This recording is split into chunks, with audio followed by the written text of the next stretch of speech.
peeling wallpaper in the spare bedroom seemed to pulse with a faint, sickly luminescence. It had been there for years, a forgotten corner of the house, filled with the detritus of generations. My wife had inherited it from her grandmother, a woman she barely remembered, and the room had become a mausoleum of dusty furniture and faded memories. For the past 2 weeks, however, I'd been trying to breathe new life into it, sanding down an old dresser, patching a hole in the wall. Little did I know, I was disturbing more than just dust. It started subtly.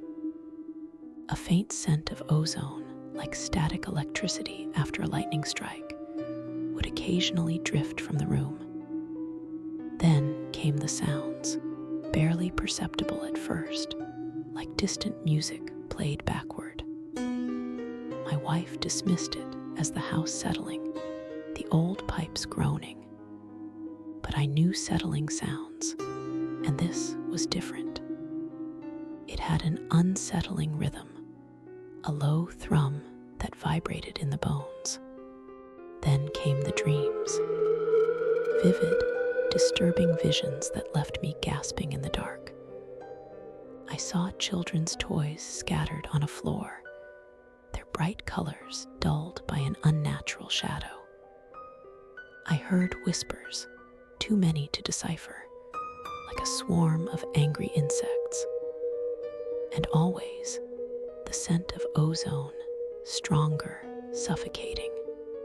Last night, it escalated.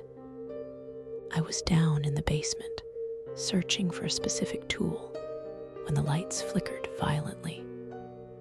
The air grew heavy, cold. The scent of ozone was overwhelming, burning my nostrils. Then, from the darkness at the far end of the basement, I heard it. A child's giggle, high-pitched and malicious, followed by a sound like a small object being dragged across concrete. I scrambled upstairs, my heart pounding like a drum against my ribs. My wife was already awake, her face pale. "Did you hear that?" she whispered. Before I could answer, our daughter's bedroom door creaked open. She stood in the hallway, her eyes wide and unfocused, a faint smile playing on her lips. "He's here," she said, her voice unnervingly calm. "Who's here, honey?" my wife asked, her voice trembling. "Daniel," she replied. "He doesn't like the noises you're making in the other room.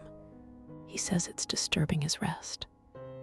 I felt a cold dread seep into my veins. Daniel.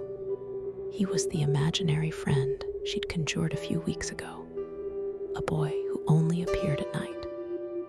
She described him once, a fleeting image on the edge of my own sleep-deprived consciousness. White shorts, black-tipped white shoes, a boy with his head buried in his knees, crying. I'd brushed it off then, a child's innocent fantasy. Now, it felt like a prophecy. "Where is Daniel now, sweetie?" I managed to ask, my voice raspy. She pointed a small finger towards the spare bedroom, the room I'd been renovating. "He's playing with the old things," she said. "He says they belong to him."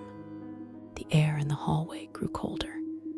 The faint scent of ozone returned, thick and cloying. I looked at my wife, her fear mirroring my own. We had disturbed something old, something angry, and it had decided to make itself known. The house was no longer just a house. It was a cage, and we were its unwilling guests.